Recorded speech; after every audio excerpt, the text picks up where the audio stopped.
Mm.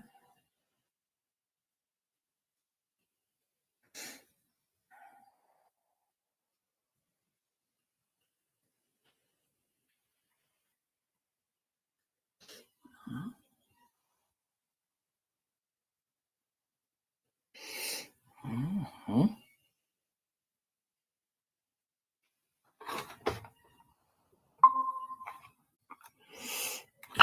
Okay. Good. I'm on the right path here then. Mm-hmm.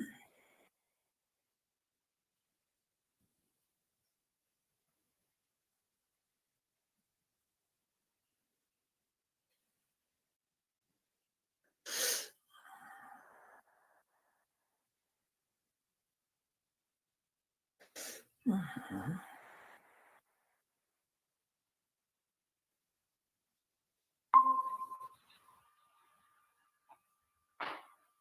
Hi, Lisa.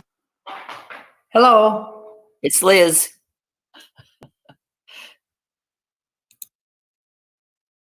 Hi, Liz.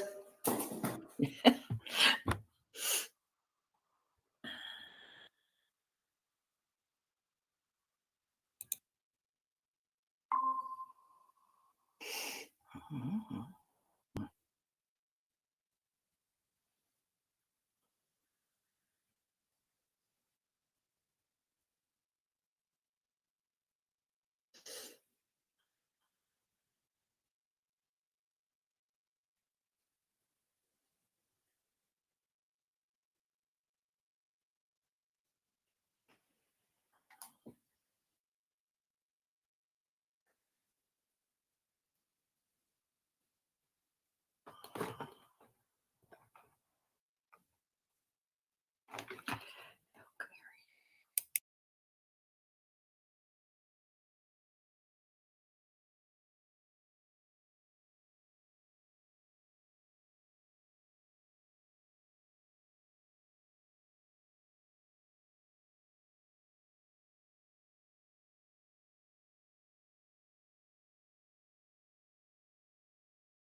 We're all on mute, Kathy.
Good morning, everyone. Good morning. Hello. Hello. We're all getting good at this, aren't we? We No, we're not. No. I have to call Lori every time we go to sign in. Ugh. Because what happens is. We're becoming proficient. I don't want to be good at it. Okay. I'd rather see people here. I know. Yes, exactly. But otherwise you have to. Well, Lori's a rock star, that's for sure. So she helps a lot of us with our technology needs. So, and always does it very kindly. So thank you, Lori. Does. Thanks, Lori. Yeah. Yeah, So- thank you so much. So, She all has to- right. she has to listen to me crab too when I have to get on. Oh, that's because well, I don't know. I shouldn't speak for you. That's because when technology doesn't work, we don't have a lot of patience, do we, Liz? No, we don't. All right. Yeah, just saying hi. Okay.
Good afternoon.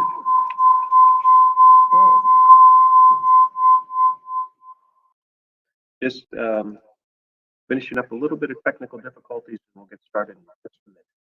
Trying to get everybody logged in.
Okay, some hesitation there.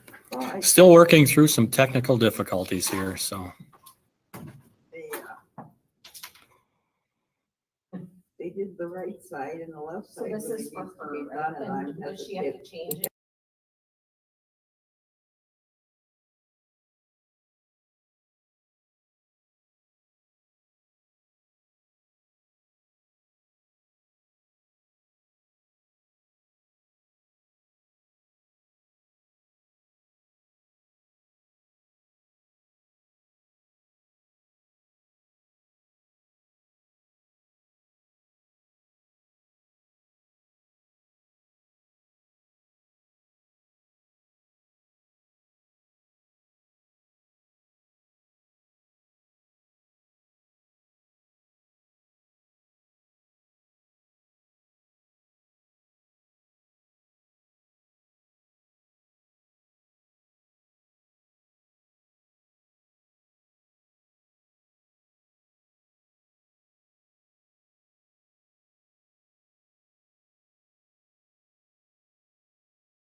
Okay, I think we're ready to go here. I'll call the meeting to order, May 26th, 2020 Board of Education meeting, and we'll begin our meeting with our Pledge of Allegiance. I pledge allegiance to the flag Flag, United States of America, and to and the the republic for which it stands, one nation under under God, God, indivisible, with liberty and justice for all. Okay, thank you. Now, our first order of business is to deal with our board vacancy. We have one person who applied for that position, that is Richard Nitsch. He's a former board member, and it requires us to vote on that in order to approve that. So what I'm going to ask is for a motion to approve the appointment of Richard Nitsch to the Board of Education. I so move. I'll second that. Okay, any discussion? If not, all those in favor say aye. Aye. Opposed?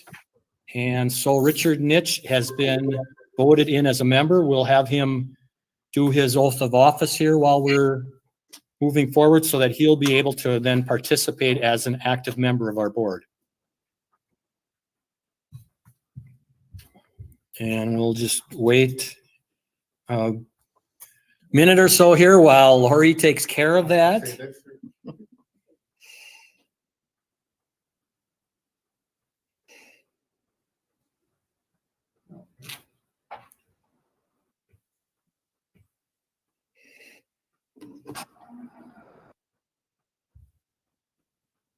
Nothing I could do about that. Thank you. All set? Lori? Okay, we're all set. Richard is officially now a member of the board. And so the first order of business would be roll by our secretary.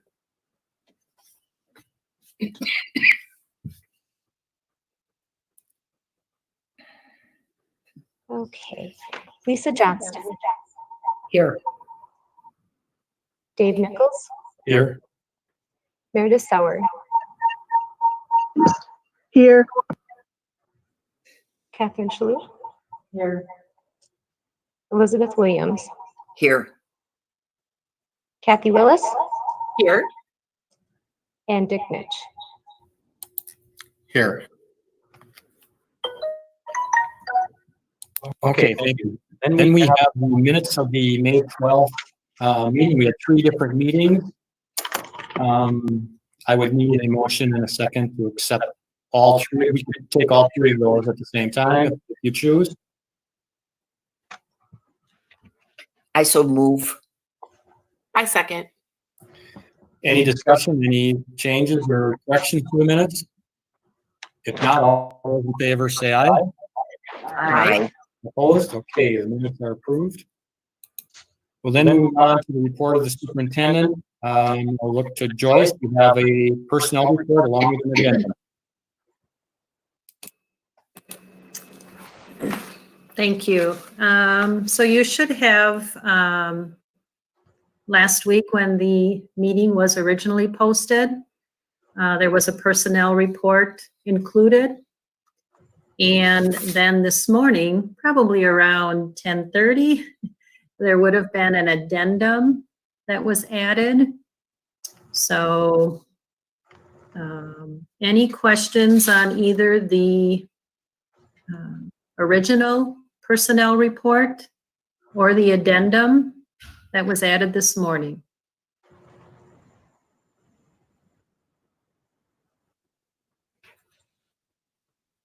Okay, if there's no questions, then I would ask for a motion to accept both the regular report and the addendum.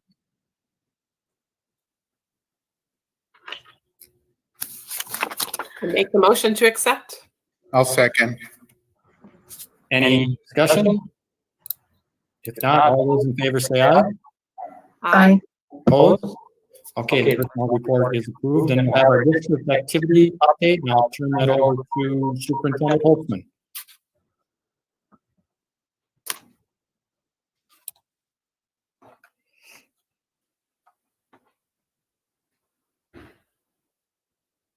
Just waiting for my microphone to walk. Can you hear me? Yes or no? Yeah, okay. Lots of things happening in the district. Lots of things happening in the district. Lori, can you mute? I think it may be yours.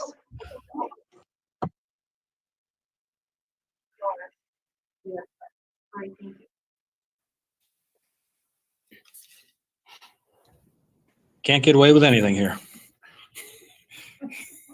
You have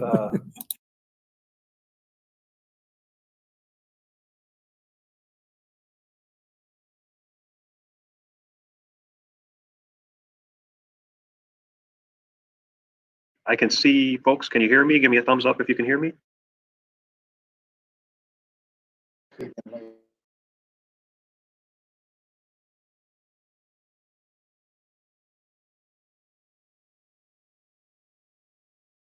A memo out to our families last week talking a little bit about the pickup and return of school materials. We continue to create a plan for what it looks like moving forward for the collection and staff coming in of their materials for the year. Lincoln is working hard on looking at alternatives and what potential graduation will look like, and we'll talk a little bit about that at the return to school update. Any questions just in general about what's going on? I think we're at the same thing here.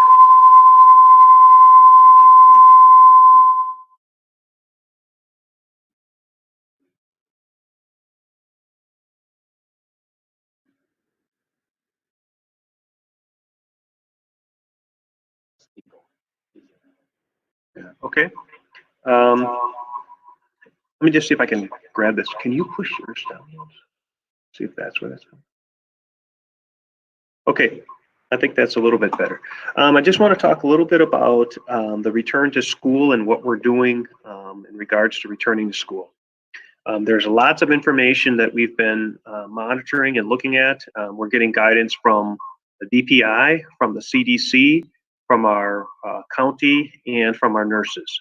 I was on a call this morning, and what I can articulate to you is that we would likely not expect a rule from any of those agencies telling us what we have to do in terms of returning to school. It looks like what we are going to get is a number of guidelines and recommendations. They are going to allow local school districts to have conversations about how do you put in procedures and how many procedures do you put in place in order to make sure that you have safety protocols and the safety and well-being of all that's utilized. We are doing our due diligence right now, looking at the procedures to return our teachers to the buildings, and we've believe we've set up a great process in order to give teachers a check-in and check-out time to collect their things and prepare their building rooms for summer cleaning. We also have a procedure in place that we have some support staff coming in this week to clean out materials that have been left behind by students. And we are coordinating with Brant Bus, and we will be returning those materials to the families. Communication will go out at the end of this week, beginning of next week, to the families, letting them know the timeline. And we are going to likely use the model that has been used for many years with Meals on Wheels, where we are going to knock on the door, drop your little baggie off, and move to the next neighbor. So we're going to try to do everything we can to keep our facilities clean and social distance, but it's going to take some time for us to kind of process that and get the materials back. When we look at what's next, we've canceled the face-to-face summer school for June. We're looking at making a communication publicly within by the end of the week on what July potentially will look like. And we continue to start making progress on what return to work for our 12-month employees. So our 12-month employees, some of those folks have returned to work full-time. Most of them are custodian maintenance folks, meaning they're coming to the facilities and working. However, there are many other folks who are working either a blended model. They're sometimes in the office and sometimes at home, and there are some who are working strictly from home. So for example, at central office, the business office has some essential duties with paying our vendors, paying people, doing payroll. Our business office has different days of the week that they come in and work from the office to do their work, and then the rest of the time they're working from home. So we're trying to do everything we can to put that in place. What I do know is that on June 30th, the Safer at Home for schools ends. And at that time, our district will need to have a communication to our students, staff, and communities about what's next. We will communicate about summer school, like I said, in the future, but it's more than just summer school. It's about using our facilities or not using our facilities. That's what's next ahead of us, is what happens on June 6th. If you can anticipate what has happened in the years past, we've had hundreds, thousands of kids who have used our facilities for anything from small band lessons to summer school activities to weightlifting, basketball, all kinds of different things. Right now, that no students and no staff from the state ends on June 30th. So my goal will be to create a communication and some recommendations and come back to the board in the first board meeting in June to talk a little bit about what we have on our list for things and what we think we should do with July and then August moving forward. We also are working real hard at what it looks like to return to school. We're having conversations with our school nurses. Actually have one at 2 o'clock today. The challenge is, again, the guidelines, DPI set out some guidelines along with the CDC last week, that I think it would be really, really difficult for us to be able to adhere to everything that's in these guidelines. So an example would be transportation guidelines is 1 in a seat, every other seat. And with masks that students are wearing while they're on the bus. Well, I haven't talked at length with our bus contractor, but I know that we have routes that have lots of kids on the bus, not 20 kids on the bus, which would mean we'd have to do more buses, and I'm not sure what that looks like. They're making some recommendations about the number of people who combine in one small area. For example, what will the cafeteria look like in an elementary, middle, or high school if we have to have social distancing and provide space? Some of our elementary schools, we could eat in a number of different time frames, etc. But we just have to work through all of those guidelines and make sure that we have those pieces in place. So we're continuing to do that. Right now, we're just trying to finish up what the school year looks like and to finish up what July will look like. There's things coming up that we have to communicate about. What will we do for fall sports? Because our fall sports kids come in around August 1st. And we have to be able to have a plan in place to communicate to our students and staff and families. We're using the facilities. We're using the facilities with these protocols. We're not using the facilities. And then we also have, I printed this morning, reviewed our agreement for use for outside groups. So for example, another thing the board I'd want some feedback on is, should we allow outside groups in September, October, and November to use our facilities? And when I say outside groups, I mean Boy Scouts, Girl Scouts, youth basketball, volleyball, any kind of clubs and organizations. Our schools have been a community hub, and we want to continue to provide our community with options, but we also have to make sure that we're not putting people at risk and making sure that we can provide some safety and well-being for all. So I would recommend that we just keep this topic on the docket until who knows when it's not, but I'd be open to answer any questions or take feedback at this time.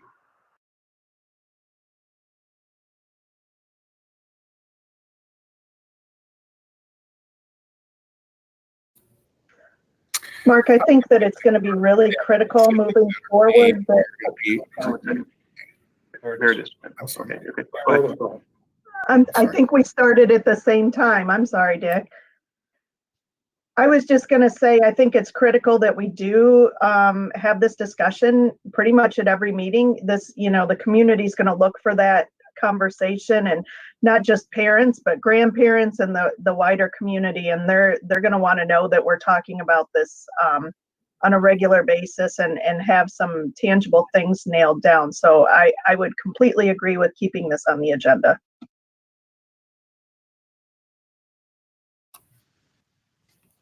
Okay, thank you, Meredith. Richard, you can go next. Yeah, I was gonna say, if I would imagine that a lot of the decisions that are made, between now and the start of the school year are going to be dependent upon, what the virus is like in the community and the element of health risk, as it presents itself as we move into July and August. Yeah, what we're hearing is levels of risk. And the challenge with where we're at right now with the feedback we're getting is that there are two components that are probably in competition right now. Our public health tells us what is making recommendations on what is safest. And safest would be, for example, students wearing a mask during school. That might not be as practical, but that's what they say is safest. And then the responsibility would be, I can tell you right now, we have about 1,000 masks ordered, and they're on back order. But the availability of the PPE protective gear is schools aren't a first priority yet. They're still providing the healthcare professionals with the providing, and I understand that. But if we are going to say something like, we're going to ask students in these general areas or the public to have masks, or staff or whoever that might be, we have to be able to give them the mask. We can't say you have to wear one and then not have one. So those are some of the things that, I think as we look at moving forward is one. And then the other is just the competition between local agencies. And we see that in the counties now. Some counties have more restrictive requirements than other counties. We're going to see that school districts are going to have the same model. So, Manitowoc, and I will talk with our area. I've been talking with our area schools, but there's going to be people who are going to want either less restrictions or more restrictions, and they're going to push based on their interest. And we've seen that, regionally and nationally about what that should look like. But what I will tell you is that we're going to use every guidance we can to make sure that we're providing the safety and well-being of our kids. And we are preparing for 3, as I said this once before, kind of potential entry points. One is we're going to go back and it's going to look like maybe what it did in March before we left. 2 is we're going to go back and it's going to look like April and May and June, meaning that we're totally virtual. Or 3 is it's going to be something different, like a blended model. And so we're starting to see, if you go online, the model that is being touted now is called the Maryland model. And it's a 52-page Maryland Together model that they've put together. And they're talking about alternative days, like we're going to go to school for one day for some of the kids and another day for some of the kids. Some of that is going to be locally what our community appetite can manage. And I'm not sure how, as a community, they heavily rely on us to take care of kids, right, during the school day. And so if I'm have a 4th grader who gets to school on Monday, Tuesday, Thursday, and a 7th grader who goes to school on, Monday, Wednesday, Friday, how do I manage work and responsibilities and all of those things? I'm not sure what a teacher's class day looks like if 15 of their kids are at school and 10 of them are at home and they're trying to do a virtual learning for some and not for others. So there are definitely going to be some challenges for us, but We'll keep you informed along the way. And what I basically heard, just to kind of reiterate, is that I do not anticipate the CDC, DPI, or our public health department giving us requirements. We're only going to get recommendations, and we are going to have to decide what recommendations we're going to use and what recommendations we're not going to use. That will be the challenge.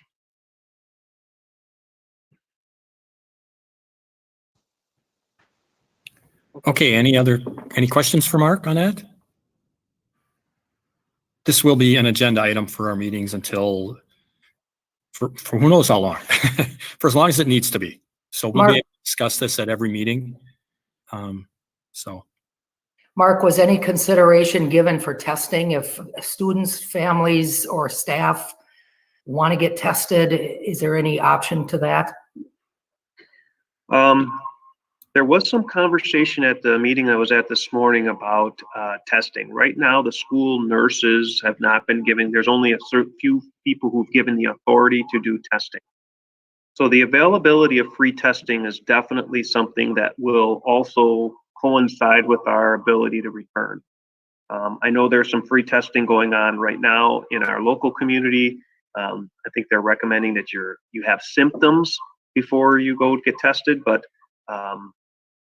we do not have, the schools, only certain people have the capacity to test right now.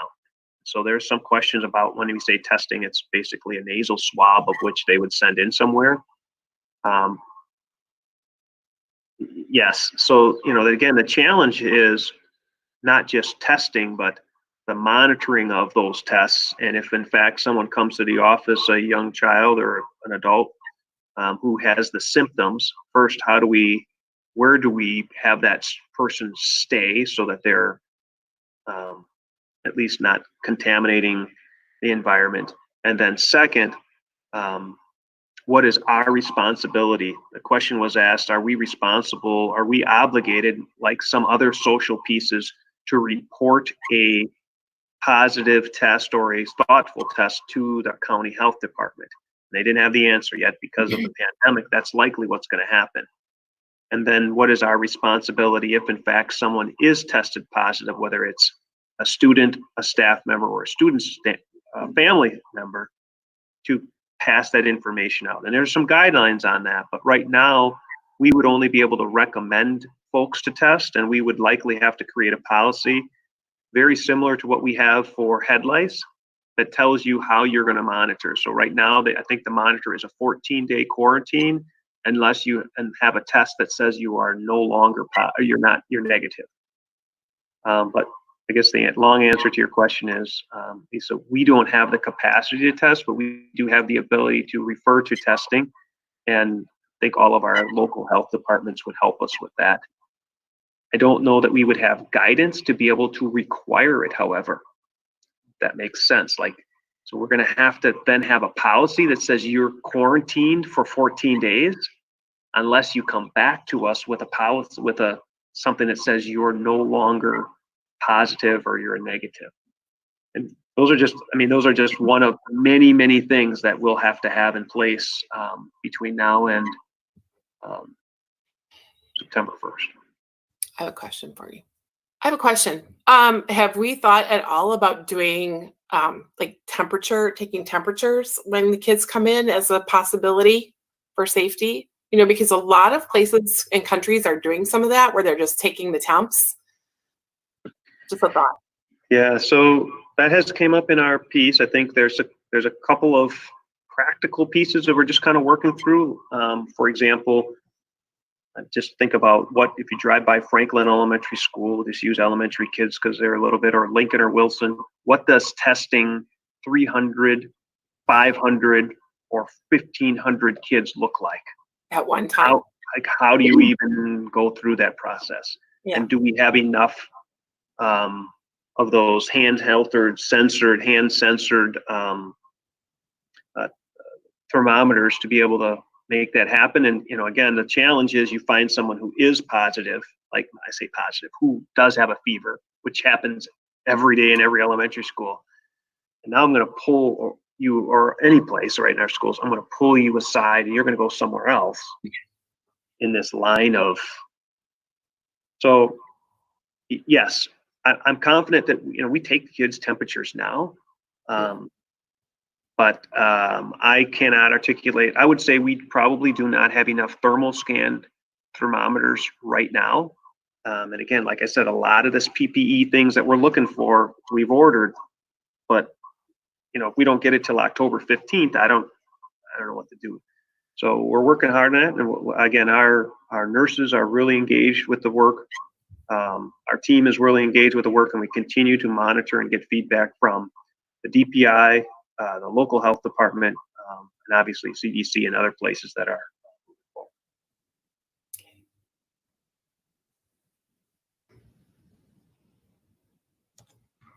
Okay, any other questions for Mark?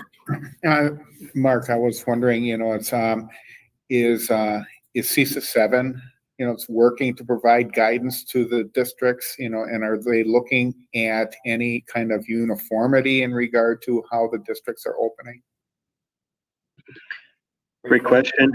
I would tell you that the challenge in CISA 7 is that you probably have 5 school districts: Green Bay, Howard Sugarmico, Manitowoc, Sheboygan, and then after that, Little ones. they're really small. And I would tell you that Green Bay's response is going to be different than what Random Lake's response is going to be. So I hope, we have monthly, probably even bi-monthly meetings that we're talking about what it looks like. And people are getting different pressures from their communities about, what it looked like. I had a conversation with a CISA 7 superintendent who said that their community wants to open up their buildings for local groups to come in and participate in activities. And I had others who are saying, we're likely not going to be open until August 1st. So again, our local CISA likely isn't going to be any different than our state, our region, and our nation about people's feelings about whether or not we should come back or not come back. And I just think it's important for us to have the conversation, and we all have to be able to walk away saying, I agree with what we're doing. I want this to be what's best for us and our community.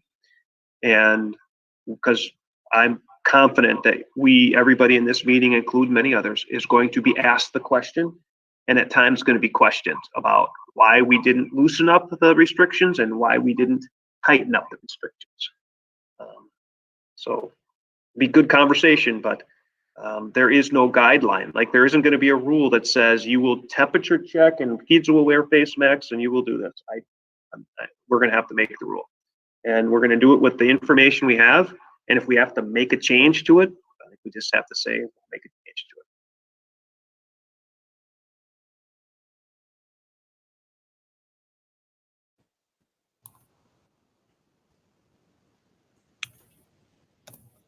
Okay. I guess then we'll move forward to unfinished business. We have the McKinley Academy contract. We had a presentation on that at our last meeting, discussed that. We moved that forward to this meeting. I'm not aware that there's any changes to what was presented at the last meeting. So as it stands right now, it would be the contract as presented to you, and it would be for a period of 5 years, 2021 to 2026. So any thoughts on that before I ask for a motion? I'm going to speak up again. I still think that the contract length is really long given what we're dealing with right now. There's just a lot of changes in education, and I'm comfortable with renewing the contract, but perhaps not that long. So if we could go, say, 2 or 3 years out so that they have an extra 3 or 4 years, because they have a year left now. So if we added another 2 or 3 years onto that, we're not addressing it every year. But it also isn't so extended that if things change dramatically in the next 5 years, it gives us some wiggle room.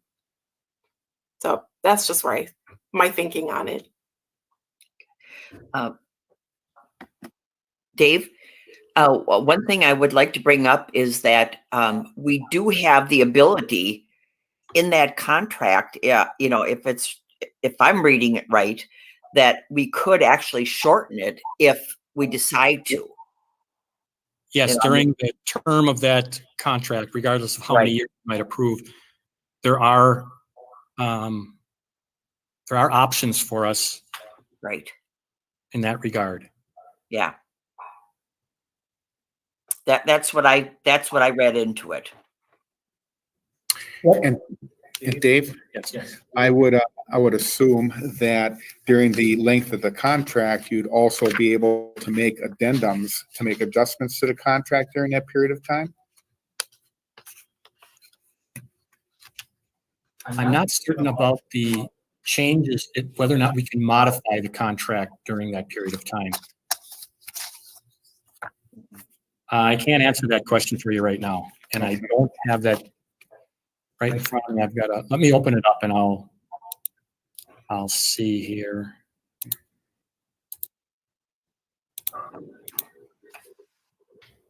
Would it be easier to make that change now versus later, as far as number of years to renew?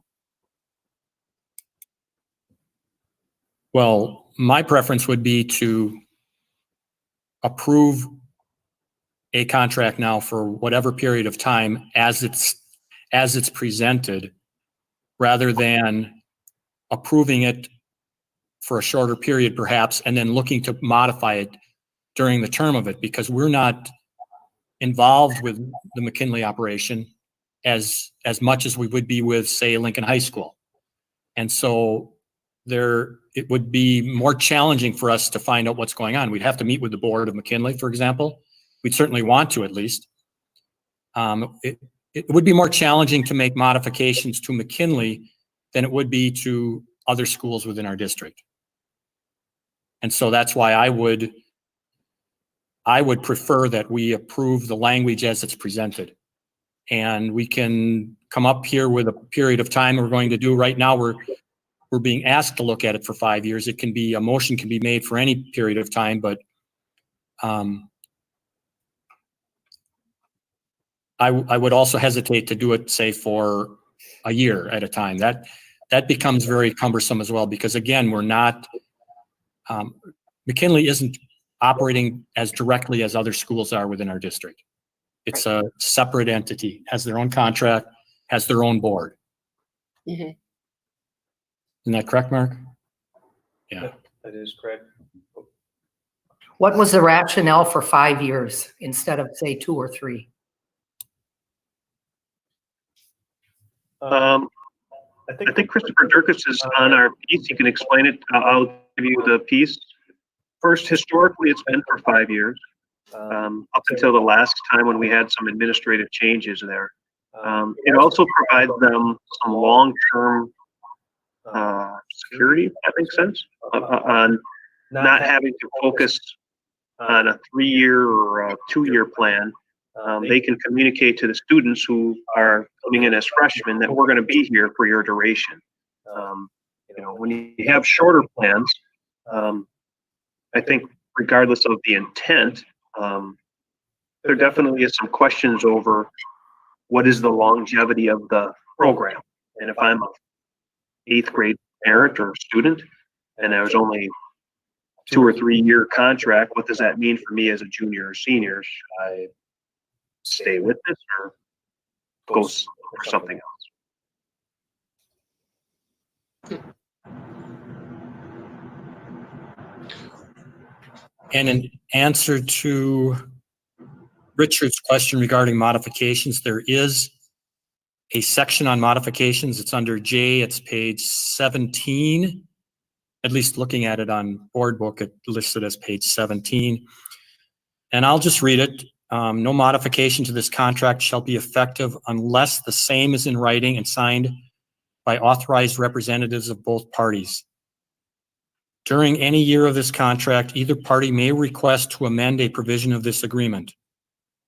A request for amendment will be presented in writing before March 30th and identify the terms of the proposed amendment.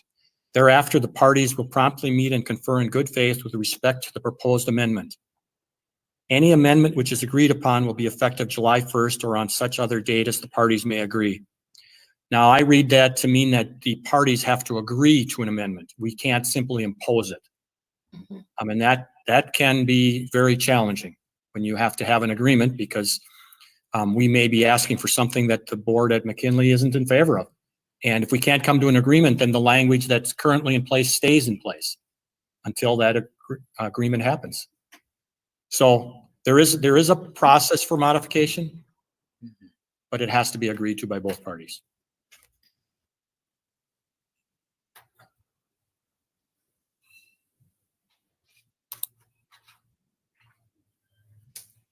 Okay, any other questions? Otherwise, someone could make a motion to some effect to, I would ask to approve the contract. Would someone like to do that? I'm going to make a motion that we accept the contract as is. Okay, do we have a second to that?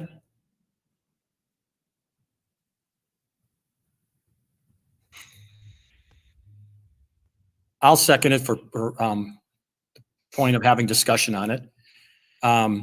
Okay, it's open for discussion now. We have a motion to accept the contract for the period of 2021 through 2026. And now it's open for discussion. You can ask questions. You can modify that motion if you'd like, which would be actually an amendment to the motion, but it's open right now. The floor is open. Obviously, people have questions since nobody else seconded it. Making modifications sounds like that will be very cumbersome because we now have a two-party agreement that has to be made. And if we do get in a situation where we do have to modify it, it sounds very difficult that we will be able to do that. So I just think locking us into 5 years is not in our best interest. I could agree to a 2 or 3 year, but a 5 year, and as Kathy had said, things are changing rapidly in what's going on now. And I just think 5 years is too much of a lock-in.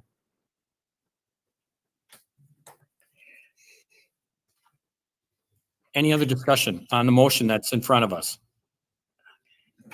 Can I just make a comment on it? Sure. Okay. You made the motion. You actually get the first choice there. Thank you. Yeah.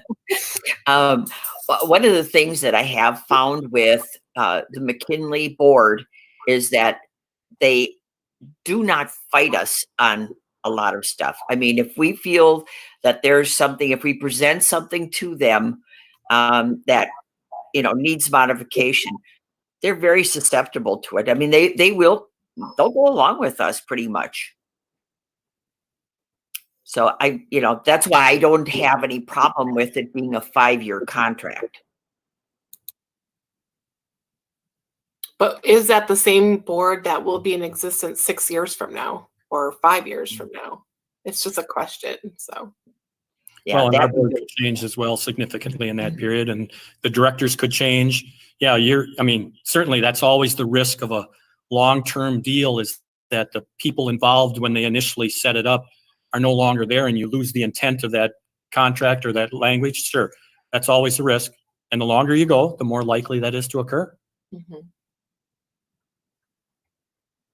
Anyone else want to speak to the motion? Or, I don't have a sense here that we have support for a 5-year deal.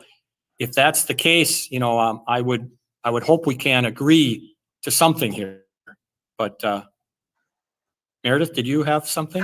Yeah, I was just going to say, so what's the protocol? Do we take this motion and vote on it and then make an alternative one with a different time frame if that's the way we want to head? Well, the best way to change terms of a contract is to amend it. Since we already have a motion, rather than defeating it, it would be best to offer an amendment, which could be a reduction in the number of years or any other language that's in it. And then we need a second on that and then have discussion, and then we would vote on the amendment. If that were approved, we would go back to the original motion as amended. And I'm assuming that what you're looking at is changing the number of years. Okay, that's a fairly simple amendment. Somebody would have to make it though. What are folks comfortable with? 2 years, 3 years? I mean, it is fair to say they do need to be able to plan and things like that. And I also see the other end of things where 5 is pretty long. I would be inclined to go for more of a 3. That seems kind of reasonable to me. I see a lot of head nodding. I would propose we amend this motion to read a 3-year contract instead of 5. So Does that work? 2021 through 2024, that would be correct, right? Meredith, is that what you're looking at? Yes. And no other changes. Okay, we have a motion on the floor to amend the contract or to amend the motion to change the years from 2021 through 2026 to 2021 through 2024. And I need a second on that. I'll second it. Okay, it's seconded. Now we can have discussion on the amendment. Is there any discussion on that?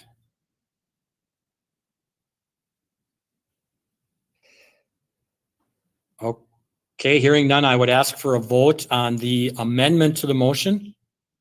All in favor, say aye. Aye. Aye. Opposed? Okay, so the amendment is approved.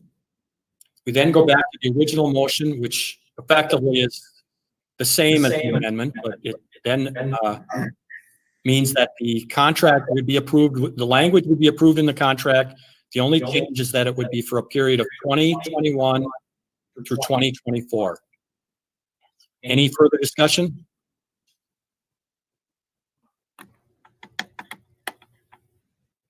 Okay, I need a motion to accept the contract as amended. I make a motion to accept the contract as amended. Second, I'll second. any further discussion? All in favor, say aye. Aye. Opposed? Okay, we got that out of the way. Then we move on to new business, and we have a waiver of the community service hours for our 2020 seniors.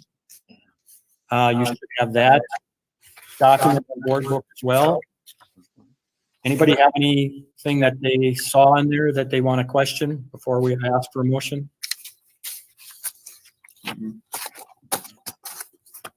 I could just, for point of notice, I looked through every policy that I could find, and the only policy that we have as written is under the GED 02.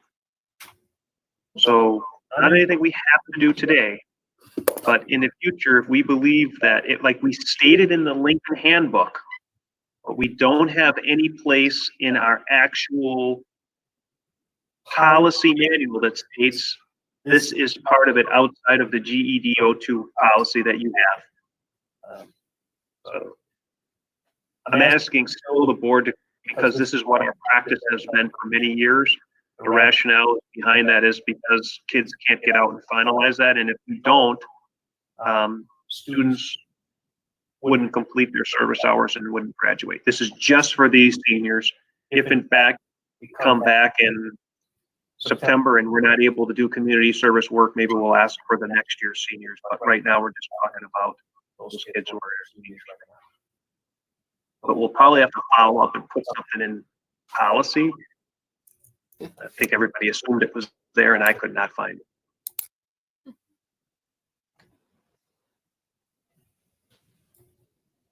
Well, in regard to the policy, that would be if we choose to have it in there, obviously. You know, if that's something we feel needs to be a requirement, we can certainly add that to the graduation requirements. And I agree it's not in there, but it's a practice that we followed. So, well, I would ask for a motion to approve the waiver of the community service hours for the 2020 seniors. I would make that motion, Dave. Second, I'll second. it. any further discussion? If not, all those in favor say aye. Aye. Opposed? Okay, that motion is carried. Let's see here. Then we move on to other business. We need a volunteer. So if you're gonna, reach for something, you're probably going to get volunteered here. Be careful. Oh, I can see that. Yeah, there you go. We need a volunteer for the CISA 7 representative for the school district. Would anyone like to volunteer? I think I would do that actually. Okay. you're Unless first. somebody else wants to. You want to dispute that volunteerism there? Do I? Maybe Okay, I should find out more about what's involved first.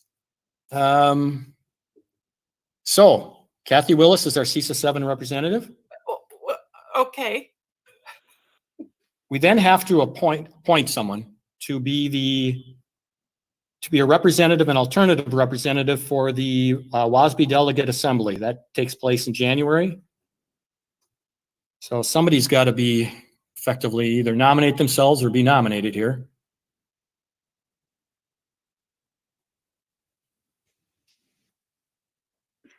So just to kind of remind board members, there's a meeting at the state conference of which a member is asked to come. You're not don't expect it, from every school district, and you go through amendments that the Wisconsin School Board Association puts forward. That's brought forward December, January. You get to take a look at it, and then they make motions and vote on those, and sometimes others come up that people make procedures. So it is not like a requirement, but we have to say we have a representative. So somebody has to be the representative and there has to be a second. You actually don't have to attend, but last year, Dave Longmire went. I don't know if he went 2 years in a row. I think different people have gone in the past, but it's in Milwaukee. Or virtually. Oh, yeah. Are the expenses for that covered by the individual then? Or how does that work? The district will pay for your, if you want to attend the conference, hotel, travel expenses for the day or for the conference. And how long is that conference, Mark? I think the conference actually runs Tuesday through Friday. I typically attend Wednesday, Thursday, and come home Friday. And I don't know what your schedule looks like, but there is activities that go, I think, probably from the afternoon of Tuesday and then all the way until Friday afternoon. There are breakout sessions, large group instructors. I recommend all board members attend the conference. It's really lots of great stuff, but it has to be dependent on what you manage in terms of your calendar. It's during the day and some events at night. Okay, I could do that. Do you know the dates on that, Mark? It's usually the end of January.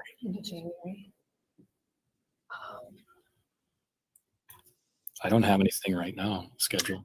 I think we were sent something already. I had received something in the mail. Yeah, I think you're right, but I kind of overlooked it. Same. I can understand why you might have, Richard. If you got it in the last month or so. Yeah. Yeah, Does anyone else want to go? I'm available. Yeah.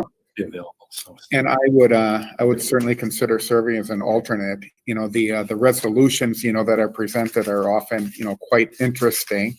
And, you know, it's, you know, some make sense and some you'd want to take a stance on, you know, so,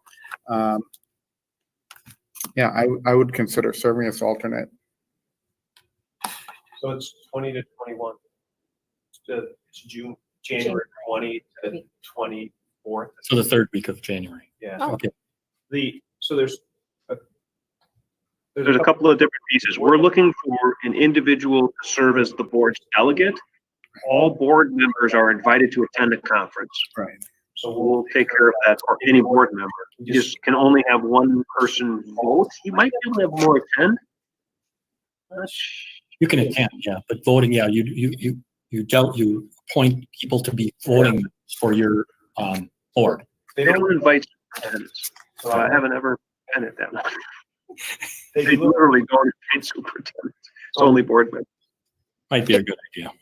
If someone is far more comfortable being the person who goes as our representative to vote, I am totally great with that. I just think that would be a good thing to attend for myself. So whatever the board would like. Okay, nobody else is raising their hand out there, and Well, I think Liz is saying something, but you're on mute, Liz. It's called I don't know. I would, There's some things coming up, and I don't know how things are going to go. So, I'd be comfortable serving in either capacity. okay, so we have two. That's what we need. Okay. One is our representative and one is our alternate representative. So we need a motion for that. Who's going to be what, and can we get that passed to? Let's not make this the most difficult part of our meeting here. I make a motion that we have Kathy Willis as our representative and Dick Nitch as our alternative. Okay, do we have a second to that? I'll second it. Any further discussion? Lori, do you got that? Okay, all those in favor say aye. Aye. Okay, that's carried. Then just future meeting dates. I don't know if the directors have, I do have the assignments. I will send that out to all of you as soon as I get around to it this afternoon. And then, so then the department directors can schedule meetings for their committees. If there are, I believe there are some directors out there. If you have any meetings that you would like to schedule, can you maybe perhaps come up with that? Lori, I'm sure we'll get out the committee members to you as well. Now, obviously, you don't know which committees you're on right now, but again, those meetings can be scheduled. So take advantage of that. Whether you want to do them in person or through video conferencing, that would be up to the chair and department head, the director. Otherwise, our next meeting would be Tuesday, June 9th. If there are any, we'll have that return to school update. That'll be a regular agenda item. That's our regular Tuesday meeting, so we have more items that are on the agenda that are on a regular basis. The one challenging part of that meeting is having public input. That's very challenging to do that in a virtual setting. We could alert the public, and they could email me with their concerns. And as I've mentioned to some of you, that's the challenging part about that is I'm not probably going to present it perhaps in the way that individual might present it, but at least we'd have the feedback from the members of the public, which we're not able to get right now. Having a public meeting though right now probably isn't something that is in our best interest. We don't have, well, we could set it up for a much larger facility, but it becomes very difficult to communicate the larger the venue. More Is there a reason why they couldn't call in? I mean, we don't ask for IDs or verification of people's residency right now if they're in person. So could people call in and we ask them to identify themselves and things like that? Well, we do ask them to identify themselves through the written portion, but I mean, we could have them call in.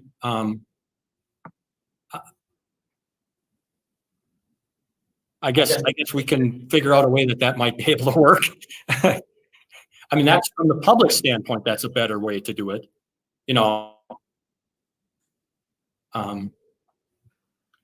I think though, if we're going to offer public input through a virtual meeting, it would be best if it works as well as possible for us, because we're the ones facilitating the meeting. I don't want to discount public input at all, and that's why I'd like to find another method of doing it within this. Perhaps calling in might work. I guess I would ask you to think about this. Maybe someone that at another meeting where they do it and it works. I haven't found it working at either the county or city level yet, but maybe we're smarter than those groups.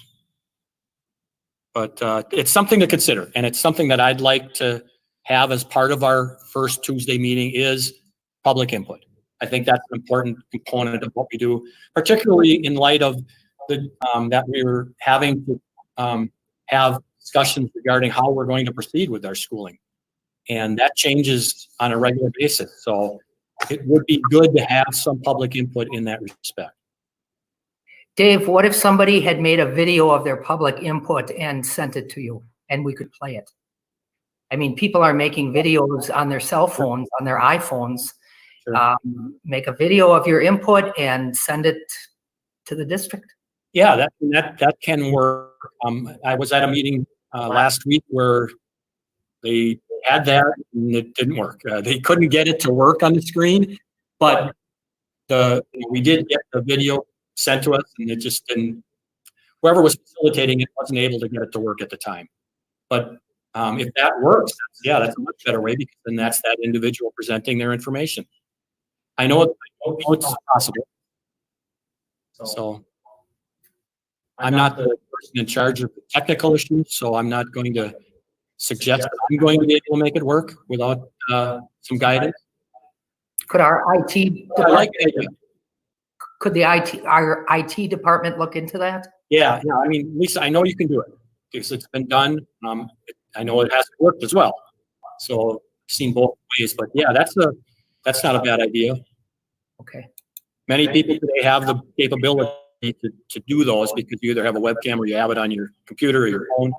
So that can't be done. Just so they limit it, to 5 minutes. But Dave, I'm sorry, I'm not familiar with this. What does the public see at this time? Do they see the virtual meeting, or do they see the people sitting in the boardroom? You know what I'm asking? The general public. I guess I would say that it depends on how their full screen is, but they have the video of the whole grid. Okay, so they would see the virtual meeting. They'll be able to see the meeting, but not participate in it. Right. Perfect.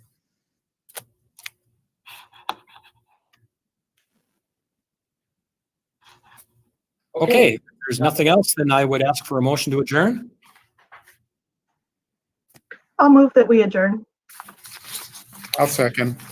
Second, all in favor, say aye. Aye. Okay, the meeting is adjourned. Thank you very much. Thank you. Welcome back, Dick. Thank you, Lisa. Yeah, congratulations. You're stuck with us again. It was a tough road. Hey.